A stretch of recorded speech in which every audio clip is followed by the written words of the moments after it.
The Lord had said to Moses, "Write down these words, because by these words I hereby make a covenant with you and with Israel." Moses was there with the Lord 40 days and 40 nights. He didn't eat any bread or drink any water. He wrote on the tablets the words of the covenant, the 10 words. Moses came down from Mount Sinai. As he came down from the mountain with the 2 covenant tablets in his hand, Moses didn't realize that the skin of his face shone brightly because he had been talking with God.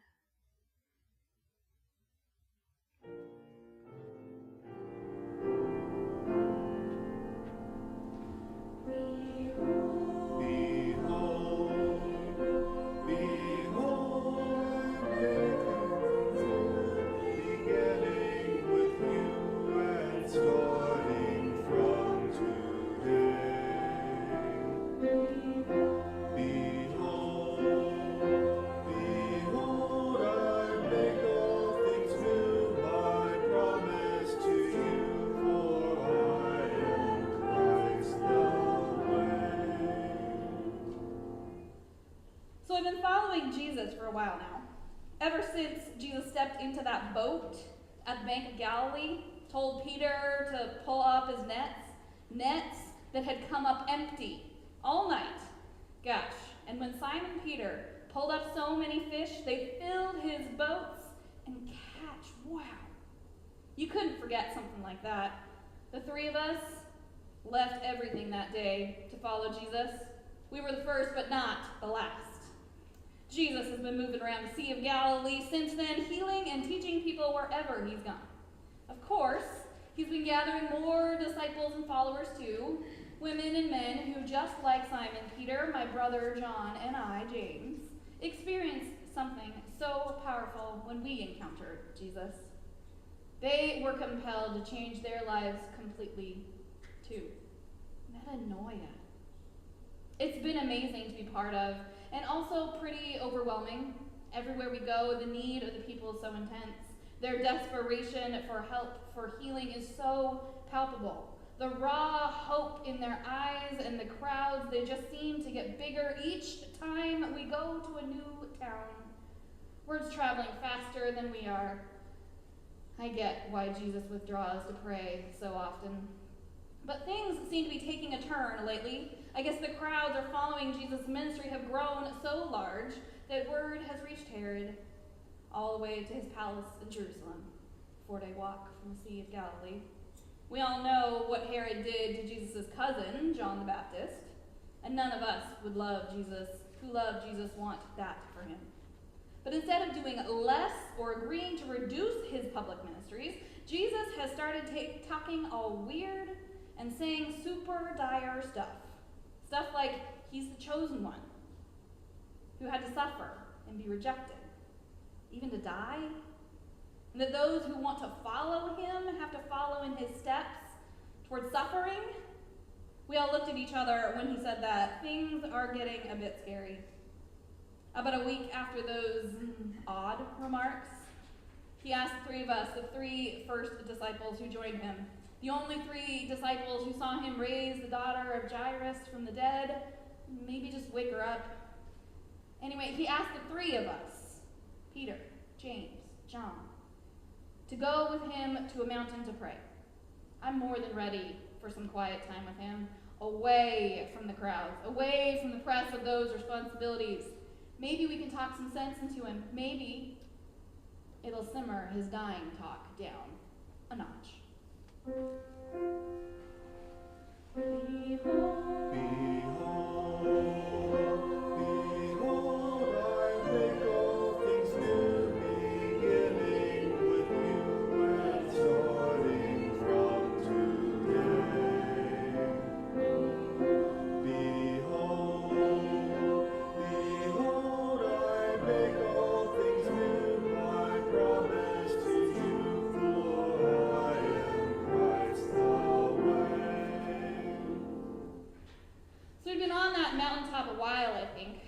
while Jesus prayed, I'm not sure, I kind of lost track of time.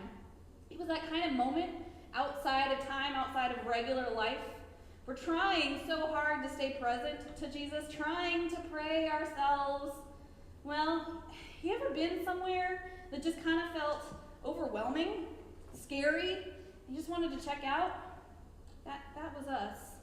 Well, honestly, we kind of just fell asleep. But apparently, while we were all checked out and Jesus was praying, the appearance of Jesus' face changed. His clothes became dazzling white.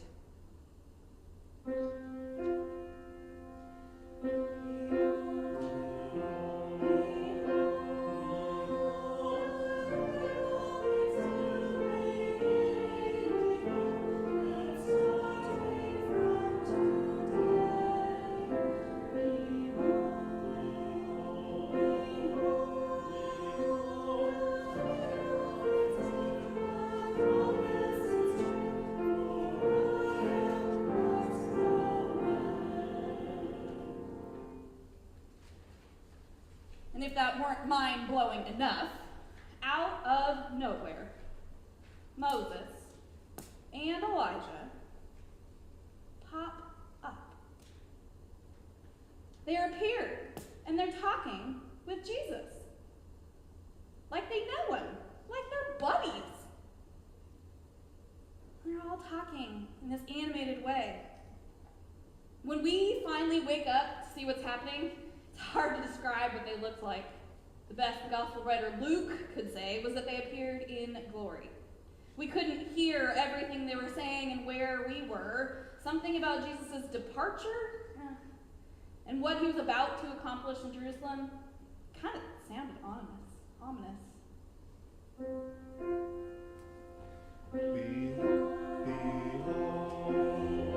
Behold, I make all things new, beginning and starting from today. Behold, I make all things new, the promise is true, for I am Christ the way. But you know, it was also incredible. We, his disciples, had always known Jesus was special.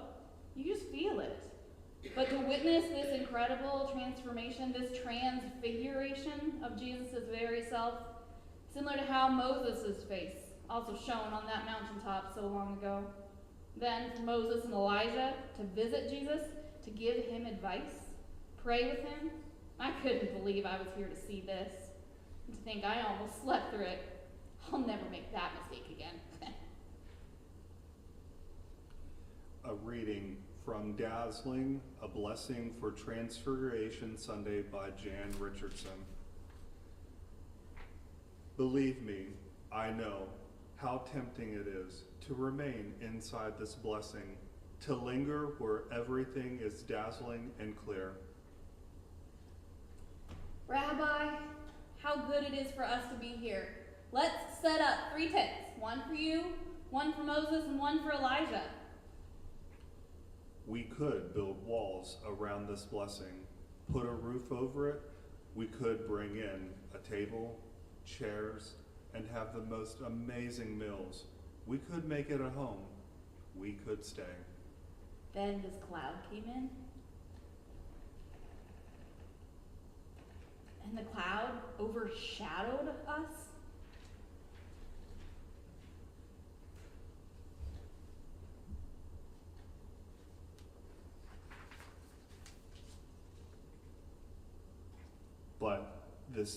But this blessing is built for leaving. This blessing is made for coming down the mountain. This blessing wants to be in motion to travel with you as you return to level ground. We were terrified at this cloud, this divine presence that appeared, when suddenly we heard a voice coming from that cloud. This is my own, my chosen one. Listen. And Jesus was standing there alone. The same words that were said as the skies parted over Jesus' baptism at the beginning of his ministry, now said on this mountaintop. What could it mean?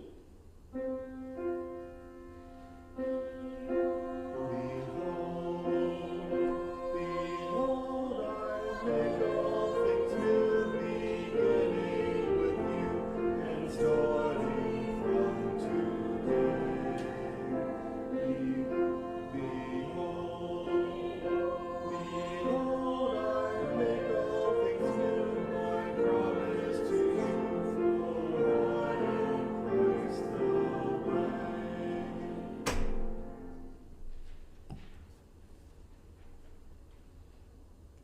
It seems strange how quiet this blessing's become. When it returns to earth, it is not shy, it is not afraid. After all this time lingering in the moment, the three of us headed back down to the life that awaited us. Back down to people desperate for healing.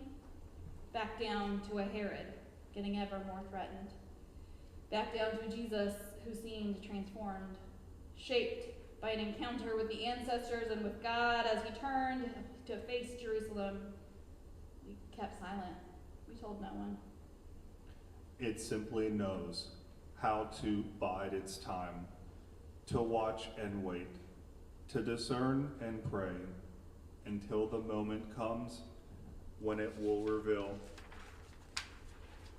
everything it knows, when it will shine forth with all it has seen, when it will dazzle with the unforgettable light. You have carried all this way.